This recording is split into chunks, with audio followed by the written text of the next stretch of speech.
देखिए, प्रक्षेप के उड्डयन काल का व्यंजक ज्ञात करने के लिए हम क्या करेंगे। माना कि कोई पिंड प्रारंभिक वेग u से क्षैतिज से थीटा कोण के साथ प्रक्षेपित किया जाता है, तो u के दो घटक हो जाएंगे, U X is equal to U cos theta और U Y is equal to U sine theta. ठीक है। अब उड्डयन काल का आप डेफिनेशन देख लीजिए क्या होता है।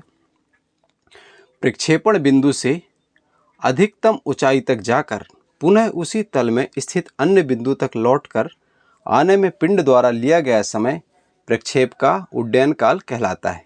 माना कि बिंदु O से बिंदु P तक पहुंचने में पिंड द्वारा लिया गया समय क्या है, t है। इसको हम मान लेते हैं कि बिंदु O से बिंदु P तक पहुंचने में लिया गया समय t है। तो गति के पहले समीकरण से हमको क्या मिलेगा, v is equal to u plus a t में मान रख दीजिए आप। चूँकि पिंड हमारा y अक्ष में चल रहा है इसलिए वी वाई कर देंगे, ऊर्ध्वाधर अंतिम वेग है ना, और यू वाई प्रारंभिक वेग प्लस गुरुत्वीय त्वरण लगा देंगे। चूँकि गुरुत्वीय त्वरण विपरीत दिशा में काम कर रहा है इसलिए माइनस जी हो जाएगा, और टी जो हमने मान के रखा कि यहाँ से यहाँ तक पहुँचने में कितना समय ले रहा है, स्मॉल टी। अब देखिए पहला समीकरण क्या हो जाएगा, वी वाई गति का पहला समीकरण वी वाई बराबर यू वाई माइनस जी टी में मान रखने पर, चूँकि अधिकतम ऊंचाई पर वी वाई बराबर क्या हो जाएगा, जीरो, ऊर्ध्वाधर अंतिम वेग वी वाई बराबर जीरो होगा। इसके बाद ही ना पिंड वापस आना शुरू करेगा उसी तल पे जिस तल से हम उसको प्रक्षेपित कर रहे हैं, राइट।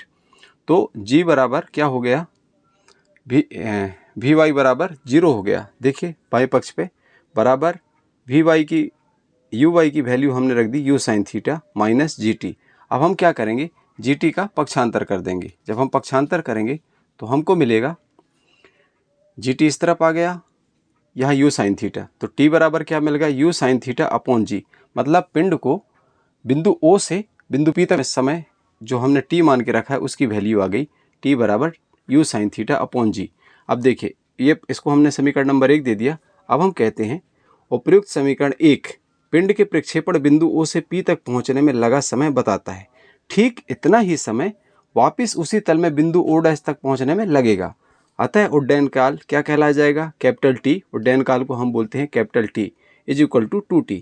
मतलब जितना समय उसने बिंदु ओ से पी तक पहुंचने में लिया उतना ही समय वापस होने में लगेगा। अतः उस समय को आप दोगुना कर दीजिए तो वो हो जाएगा प्रक्षेप का कुल उड्डयन काल।